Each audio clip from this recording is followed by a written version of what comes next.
In my previous video, you have studied about the continuous charge distribution. Now we will consider our next topic, that is electric field. It is the most important topic of this unit. Very very important. तो जब हम लोग electric field को पढ़ने जा रहे हैं तो हमें पढ़ना पड़ेगा इलेक्ट्रिक फील्ड में है क्या क्या, हमें समझना पड़ेगा what is this topic all says. Electric field हम लोगों ने प्रीवियस लेक्चर्स में देखा, इलेक्ट्रिक का मतलब यहां से सीधा चार्जेस से आ रहा है, और जब चार्जेस से आ रहा है यानी कि ये चार्जेस हो गया क्यू, और फील्ड का मतलब हो गया हमारा स्पेस, है कि नहीं। तो इलेक्ट्रिक फील्ड की हमारी डेफिनेशन क्या बनेगी, the space around the charge where it may experience a force of attraction or repulsion due to another charge. Let's consider this is our capital Q and the another charge is Q naught, or you can say that this is Q naught or this is capital Q. It depends on you, आप किसको क्या consider करना चाह रहे हैं, लेकिन मैं capital Q इसको मानूंगा और Q naught इसको मानूंगा। क्यों? क्योंकि मैं इसको टेक्स्ट चार्ज मान रहा हूं और ये मेरा पॉइंट चार्ज है। तो मैंने क्या कहा, लेट सपोज करो ये चार्ज जो है यहां रखा है सेंटर पे प्लस क्यू, इसके चारों तरफ ये इसकी एक इलेक्ट्रिक फील्ड डेवलप हो गई, क्योंकि पॉजिटिव चार्ज है तो पॉजिटिव इलेक्ट्रिक फील्ड मैंने शो करी है। अब ये पॉजिटिव इलेक्ट्रिक फील्ड शो करी है तो यहां पे मैंने अनदर चार्ज रख दिया Q naught. This will behave as test charge and this will behave as point charge. अब जब ये चार्ज, ये वाला चार्ज, इसकी भी कोई ना कोई इलेक्ट्रिक फील्ड होगी 100%, क्योंकि चार्ज है तो इलेक्ट्रिक फील्ड है ही, अभी स्टडी करा। अब जब इस चार्ज की कोई ना कोई इलेक्ट्रिक फील्ड होगी, ये चार्ज जब इसकी इलेक्ट्रिक फील्ड में आएगा तो इस वाले चार्ज को कोई ना कोई फोर्स ऑफ अट्रैक्शन या रिपल्शन लगेगा। अब आप खुद ही समझ सकते हैं कि जब ये पॉजिटिव चार्ज इस पॉजिटिव चार्ज की इलेक्ट्रिक फील्ड में एंटर करेगा तो 100% यहाँ पे फोर्स ऑफ रिपल्शन लगने वाला है। तो इलेक्ट्रिक फील्ड का मतलब क्या है, इलेक्ट्रिक फील्ड को मतलब ये है the space around the charge where it may experience a force of attraction और repulsion due to another charge. Here next thing अब हमें क्या कंसीडर करनी है, अब हमें कंसीडर करना है इलेक्ट्रिक फील्ड को हम लोग डिनोट किससे करते हैं। तो electric field is denoted by capital E. अच्छा, अगर मैं वेक्टर लगा, सॉरी अभी मैं आपको वेक्टर के बारे में नहीं बताऊंगा, कैपिटल ई से डिनोट करते हैं इलेक्ट्रिक फील्ड। अच्छा, अगर मैं इसको कहूं कि ये एक वेक्टर क्वांटिटी है, it is a vector quantity, तो मुझे क्या करना पड़ेगा, इन दोनों चार्ज के बीच का एक स्पेस मुझे दिखाना पड़ेगा। वो स्पेस जो है मैंने आर से डिनोट कर दिया। तो मैं कह सकता हूं अगर इलेक्ट्रिक फील्ड एक वेक्टर क्वांटिटी है तो एक पर्टिकुलर रीजन तक लगेगी, तो वो रीजन मैंने डिनोट कर दिया जैसे कि आर इन दोनों चार्जेस के बीच का एक स्पेस है। इलेक्ट्रिक फील्ड वेक्टर को भी रिप्रेजेंट कर दिया, इसकी पोजीशन को भी हमने शो कर दिया। तो यहाँ आर इस चार्ज की पोजीशन बता रहा है, ये जो आर है इन दोनों चार्जेस के बीच की पोजीशन बता रहा है कि ये दोनों चार्जेस एक दूसरे से कितनी डिस्टेंस पे रखे हैं। Are you getting my point? Next अब इलेक्ट्रिक फील्ड पड़ी है, तो अब हम लोग इलेक्ट्रिक फील्ड इंटेंसिटी को भी देखेंगे। अब next topic is electric field intensity. अब हम लोग इसको देखेंगे इलेक्ट्रिक फील्ड इंटेंसिटी क्या होती है। तो इसकी डेफिनेशन देखते हैं। Electric field intensity at a point is defined, इसको साफ कर देता हूं, साफ लिख देता हूं, is defined as the force acting per unit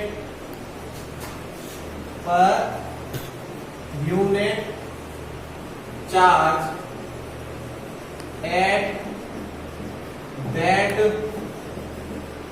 point। अभी हमने पढ़ा था इलेक्ट्रिक फील्ड को किससे नोट करते हैं, E से। तो E R is equals to F upon Q naught. ये देखिए जरा ध्यान से, क्या किया मैंने यहाँ पे, आपको दिख रहा होगा क्या इलेक्ट्रिक फील्ड इंटेंसिटी क्या डिफाइन कर रही है। डिफाइन कर रही है कि force acting per unit charge, force charge. तो इसकी ऐसा यूनिट क्या हो जाएगी, अपने बताओ आप लोग, आज से याद रखनी पड़ेगी भाई हम लोगों को। इलेक्ट्रिक फील्ड की यूनिट वो क्या है, कूलम पर मीटर। सॉरी बच्चों, फोर्स की ऐसा यूनिट होती है न्यूटन और चार्ज की होती है metre. Sorry, coulomb per metre मैंने गलती से बोल दिया था, जबकि यूनिट क्या बोलता हूं मैं बच्चा, न्यूटन पर कूलम। सॉरी, क्योंकि चार्ज है तो चार्ज की जो ऐसा यूनिट है कूलम है, फोर्स है तो उसकी ऐसा यूनिट न्यूटन है। नेक्स्ट टॉपिक देखते हैं। Next is properties of, next heading is electric field lines. इसको समझेंगे इलेक्ट्रिक फील्ड लाइन्स को। Let consider this is our positive charge Q and this is its electric field. अब electric field है तो उसकी electric field lines भी होंगी, और इलेक्ट्रिक फील्ड लाइन्स कभी भी एक पर्टिकुलर चार्ज की एक सिंगल लाइन्स नहीं होती है। It consist of large number of lines like this, you can see, इस तरीके से, लाइक दिस, ये देखिए, लाइक दिस, ओके, इस तरीके से लाइन्स होती है। तो हम कह सकते हैं कि जैसे ही मैंने पॉजिटिव चार्ज बनाया है Q, तो इसकी इस तरीके से लाइन्स बन जाएंगी, बहुत सारी, कुछ इस प्रकार से लाइनें बनेंगी, बहुत सारी बनेंगी। अब इसकी डेफिनेशन फिर क्या बनेगी, it is an imaginary lines where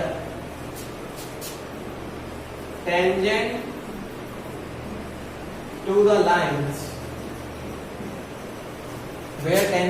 line gives the direction of electric field and its intensity. This is the proper definition of electric field lines. Next, for positive charge हम तो देखते हैं, for positive charge electric field lines कैसे behave करती है। ये मैंने positive charge बनाया, this is our positive charge Q, it is radially acted in outward directions. मतलब electric field lines for positive charge is always radially outward, like this, इस तरीके से आउटवर्ड डायरेक्शन में इलेक्ट्रिक फील्ड लाइंस काम करती हैं positive charge की। This is for positive charge. अच्छा, अब मैं क्या कह रहा हूं, next is for negative charge. इसकी देखते हैं, नेगेटिव चार्ज की कैसी होंगी? ये मैंने नेगेटिव चार्ज बना दिया, इलेक्ट्रिक फील्ड लाइन इसकी भी दिखा दी, तो वो कैसी होंगी? Radially inward. नेगेटिव चार्ज की इलेक्ट्रिक फील्ड लाइन सब कैसी होती है? इनवर्ड होती है, टुवर्ड्स द चार्ज, और इसकी अवे फ्रॉम द चार्ज। दोनों में फर्क समझ आ रहा है? Away from the charge, towards the charge. अब नेक्स्ट क्या करना है हमें? अब हमें क्या करना है? अब हमें तीनों की देखनी है, दोनों की देखनी है कि अगर दोनों चार्ज एक साथ आ जाए तो क्या होगा। Means for both positive and negative charge, तब क्या होगा? हमने अगर पॉजिटिव चार्ज बनाया, नेगेटिव चार्ज बनाया, अब क्या करा? इसकी इलेक्ट्रिक फील्ड लाइन दिखाई लाइक दिस, इसकी दिखाई, इसकी दिखाई। तो पॉजिटिव की क्या सीखी थी? रेडियली आउटवर्ड, रेडियली आउटवर्ड, इसकी रेडियली इनवर्ड, इसके लिए देखो रेडियली इनवर्ड। तो हमने क्या निकाला? कंक्लूजन क्या निकला इससे? हमारा कंक्लूजन ये निकला, electric field lines always flow from positive charge to negative charge. Be remembered guys, हमेशा इलेक्ट्रिक फील्ड लाइंस कैसे मूव करेंगी? From positive charge to from positive charge to negative charge. Next heading is properties of electric field lines, मतलब electric field lines की क्या क्या property होती हैं। सबसे पहली प्रॉपर्टी अभी पढ़ी, क्या पढ़ी? Electric field lines, electric field lines always flow from positive charge to negative charge. First property. Second property क्या है? Electric field lines do not intersect each other। इसको जरा पढ़ना पड़ेगा। Electric field lines do not intersect each other का मतलब ये है, मैं इसको आप बोर्ड पे लिखने के बजाय मैं आपको समझा देता हूं कि जैसे अगर मैंने एक पॉजिटिव चार्ज ले लिया और एक नेगेटिव लिया, तो अब क्या होगा? इलेक्ट्रिक फील्ड लाइंस कभी भी एक दूसरे की इंटरसेक्ट उनकी तो कर जाएंगी, लेकिन जैसे मैं एक पर्टिकुलर किसी एक चार्ज को कह रहा हूँ प्लस क्यू चार्ज, अब मैं कह रहा हूँ क्या ऐसी इलेक्ट्रिक फील्ड लाइंस इंटरसेक्ट करेंगी एक दूसरे को? तो ये पॉसिबल नहीं है। क्यों? क्योंकि जैसी इलेक्ट्रिक फील्ड लाइंस किसी एक पर्टिकुलर चार्ज की एक दूसरे को इंटरसेक्ट करेंगी, then it will form two directions which is not possible. ये ध्यान रखना पड़ेगा। जब कोई पर्टिकुलर चार्ज की इलेक्ट्रिक फील्ड लाइंस एक दूसरे को अगर इंटरसेक्ट कर गई तो वहां पर दो डायरेक्शन हो जाएंगे, और दो डायरेक्शन होना पॉसिबल नहीं है। ये हमें ध्यान रखना पड़ेगा। ठीक है? Are you getting my point? ठीक है। अब जो हमारा नेक्स्ट टॉपिक है electric field due to point charge. हमने क्या करा? एक पॉजिटिव चार्ज क्यू लिया, एक हमने दूसरा चार्ज लिया क्यू नॉट, इसकी इलेक्ट्रिक फील्ड लाइन दिखा दी इस तरीके से, कुछ इस तरीके से इसकी दिखा दी। इनके बीच की डिस्टेंस आर मान ली, ये ए मान ली बॉडी, ये दूसरी बॉडी बी मान ली। दोनों के चार्ज को हमने बता दिया कि this body contain the charge capital Q, this body contain the charge Q not. अब क्या होगा? अकॉर्डिंग, जरा देखना बच्चों ध्यान से, डेरिवेशन है छोटा सा, अकॉर्डिंग टू कूलम्स लॉ। अच्छा, कूलम्स लॉ क्या कहता है? F is equals to 1/4 pi epsilon naught Q1 Q2 by R square. Q1 Q2 जो चार्ज और R मींस उसके बीच की डिस्टेंस। तो हमारे पास दो चार्ज कौन कौन से हैं? एक तो कैपिटल Q है, दूसरा कौन सा है? Q नॉट है। इनके बीच की डिस्टेंस क्या है? R, उसका स्क्वायर। जरा देखते हैं आगे की तरफ। अब इसके बाद हमने क्या करा? इसे इक्वेशन नंबर फर्स्ट मान ली, अब जब हमने इसे हमने इक्वेशन फर्स्ट मान ली, इसी में क्या करा, Q नॉट जो ये लिखा हुआ है उसको मैंने यहां डिवाइड में ला दिया इस तरीके से, बराबर में क्या हो जाएगा 1/4 pi epsilon naught Q by R square. और हमें पता है अभी थोड़ी देर पहले पढ़ा है F by Q naught is electric field intensity. अभी मैं वेक्टर नहीं लगा रहा, electric field intensity which is 1/4 pi epsilon naught Q by R square। Next अब हमें क्या देखना पड़ेगा, अगर मैं इसको वेक्टर फॉर्म में लिखूंगा इन वेक्टर फॉर्म, तो E R जो पोजीशन को मैं डिफाइन कर दिया दोनों चार्ज के बीच की 1/4 pi epsilon naught Q by R square, क्योंकि यहाँ वेक्टर है इधर वेक्टर लेके आना पड़ेगा, हमने अपनी तरफ से R कैप का मल्टीप्लाई कर दिया। Here this R unit vector R denotes here, this unit vector R denotes here this whole quantity becomes a vector quantity. Earlier it was scalar. By multiplying this R cap, this whole quantity becomes vector, and we know the properties of unit vector. Unit vector is that vector whose magnitude is 1. अब बच्चों देखो, आज मैंने आप लोगों को electric field के बारे में काफी कुछ बताया और प्रीवियस टॉपिक को भी देखा। अब नेक्स्ट वीडियो में हम लोग क्या करेंगे, आगे के टॉपिक को देखेंगे। आगे का टॉपिक हमारा जो होगा वो काफी इंपॉर्टेंट होने वाला है।